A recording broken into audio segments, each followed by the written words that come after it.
सुभान अल्लाह, सुभान अल्लाह, सुभान अल्लाह।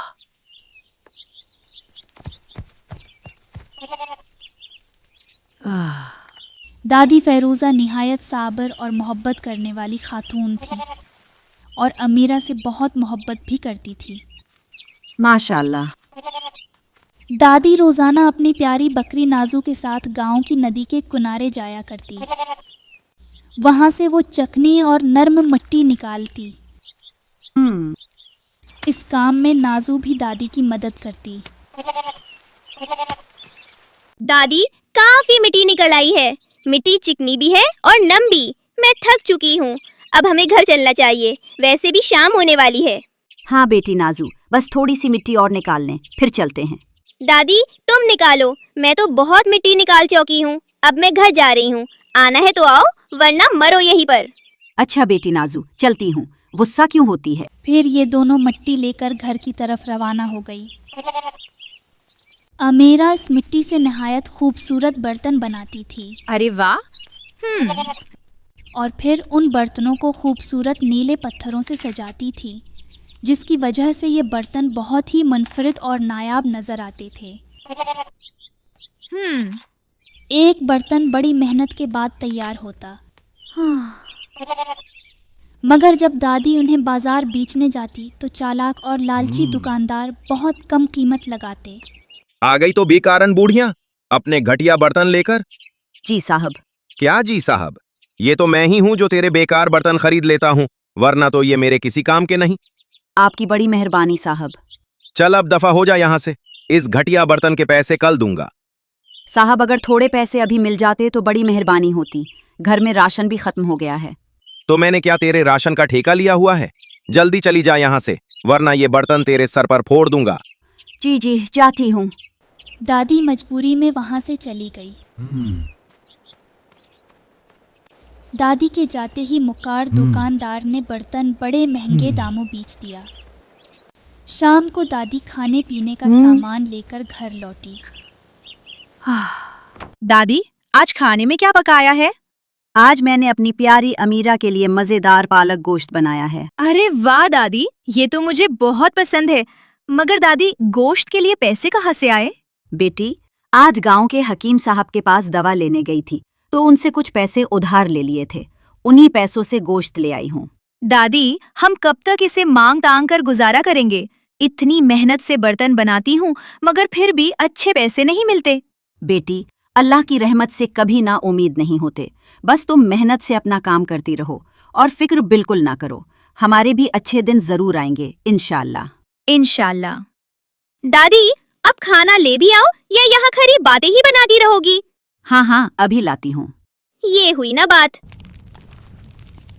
माशाल्लाह। दादी फ़ैरूज़ा ने मज़ेदार पालक गोश्त गर्म किया, साथ गरम गरम रोटी बनाई। अल्हम्दुलिल्लाह। अल्हम्दुलिल्लाह। फिर ये सब खाना खाने बैठ गए। अरे हट। तभी अचानक दरवाजे पर जोर से दस्तक हुई। ये खाने के वक्त कौन आ गया? कौन? कौन है दरवाजे पर? बेटी अमीरा, मैं हूँ, मोहल्ले का बूढ़ा हकीम। अरे दादी, ये तो बूढ़े हकीम साहब हैं। दादी, तुम पैसे उधार लेकर आई थी या चूरा कर लाई थी, जो ये बूढ़ा हकीम घर तक आ गया? अरे नाजू, कैसी बातें कर रही है? पैसे तो मैंने उधार ही लिए थे। न जाने ये इस वक्त यहाँ क्या लेने आए हैं। फेरोजा बेगम। जी जी हकीम साहब, अंदर आ जाइए। अस्सलाम वालेकुम फेरोजा बेगम। वालेकुम अस्सलाम हकीम साहब। आप इस वक्त? बस क्या बताऊं फेरोजा बेगम, अचानक मेरे घर मेहमान आ गए हैं और घर में कुछ खाने को भी नहीं है, और जो पैसे मेरे पास थे वो सुबह मैंने तुम्हें दे दिए थे। बस इसीलिए यहाँ आ गया हूँ। जी जी हकीम साहब, मुझे याद है। मैं जल्दी आपके पैसे वापस कर दूंगी। दरअसल काफी दिनों से गोश्त नहीं खाया था, तो मैंने आपसे पैसे उधार लेकर थोड़ा सा गोश्त पका लिया। अच्छा, तो ये गोश्त मेरे पैसों से ही पका है? जी हकीम साहब, पालक डालकर पकाया है। चलो ये तो अच्छा हो गया। मैं यही पालक गोश्त अपने मेहमानों के लिए ले जाता हूँ।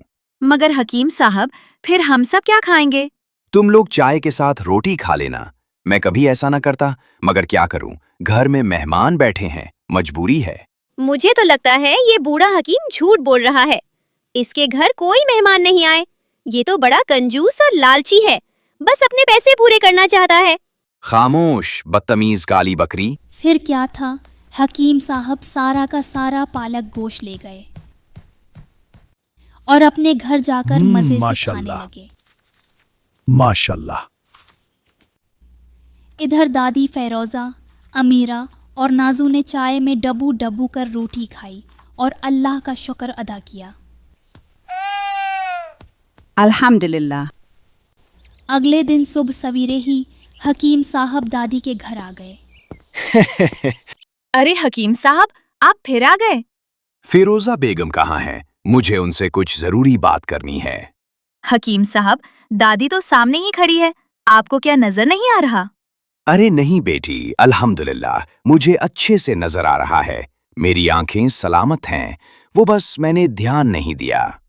हकीम साहब खैरियत, कैसे आना हुआ? फिरोजा बेगम, मैं अपने बाकी पैसों का तकाजा करने आया हूँ, कब वापस करोगी? हकीम साहब, अभी तो हमारे पास पैसे नहीं हैं। जैसे ही बर्तन बिकेंगे मैं आपके पैसे लुटा दूंगी। अच्छा, वैसे ये घर क्या तुम्हारे नाम है फिरोजा? जी हाँ, ये मेरा अपना घर है। अगर तुम बुरा ना मानो तो एक बात कहूँ? जी जी जरूर। फिरोजा बेगम, तुम मुझसे शादी कर लो। देखो, मैं अपना घर किराए पर चढ़ा दूंगा, अच्छा खासा किराया मिलेगा, हमारे हालात भी बेहतर हो जाएंगे। मैं शादी के बाद तुम्हारे इसी घर में आकर रहूंगा, तुम्हें एक प्यार करने वाला शौहर मिल जाएगा और मैं तुम्हारा और तुम्हारी पोती अमीरा का खर्च भी उठाऊंगा। मुझे तो ये बात कुछ ठीक नहीं लग रही दादी, ये आदमी भरोसे के काबिल नहीं। मगर हकीम साहब, आपकी उम्र तो मुझसे बहुत ज्यादा है। अरे फिरोजा बेगम, अब इतनी भी ज्यादा नहीं, बस 2-1 साल ही बड़ा होऊंगा तुमसे। देखो फिरोजा बेगम, मैं अकेला आदमी हूँ, इतने बड़े खाली घर में रहता हूँ। अगर अपना घर किराए पर दे दूं तो अच्छे खासे पैसे आएंगे। शादी के बाद वो पैसे हम दोनों के काम आएंगे और तुमने जो मुझसे वक्फे से कर्ज लिया है वो भी मैं माफ कर दूंगा। तुम्हें फिर किसी फिक्र की जरूरत नहीं रहेगी। ठीक है हकीम साहब, मुझे आपका सहारा मिल जाएगा और आपको एक बाकिरदार खूबसूरत दुल्हन मिल जाएगी। और फिर क्या चाहिए? फिर क्या था, बूढ़े हकीम और दादी फेरोजा की शादी हो गई। दादी फेरोजा इस शादी से बहुत खुश थीं। माशाल्लाह। हकीम साहब भी दादी की मोहब्बत और खूबसूरती देखकर शुक्र अदा कर रहे थे। अमीरा और नाजो भी अब मज़ेदार खाने खाती थीं। एक दिन जब दादी हकीम साहब के लिए मज़ेदार पुलाव पका रही थीं, तो हकीम साहब दिल ही दिल में सोच रहे थे, अगर इस बुढ़िया का घर मुझे मिल जाए तो मेरी बाकी की जिंदगी सुकून से गुजर जाएगी। अमीरा को तो मैं वैसे भी घर से निकाल दूंगा और पुलाव तो मैं इस बकरी नाजू का पकाऊंगा। अपने मकसद में कामयाबी के लिए अब मुझे जल्द ही कुछ करना होगा और इस बुढ़िया को ठिकाने लगाना होगा। अरे फिरोजा बेगम, क्या पका रही हो? मजेदार पुलाव बना रही हूँ आपके लिए। बेगम, क्यों इतनी तकलीफ करती हो खाने पकाने में? मुझे अच्छा नहीं लगता कि मैं अपनी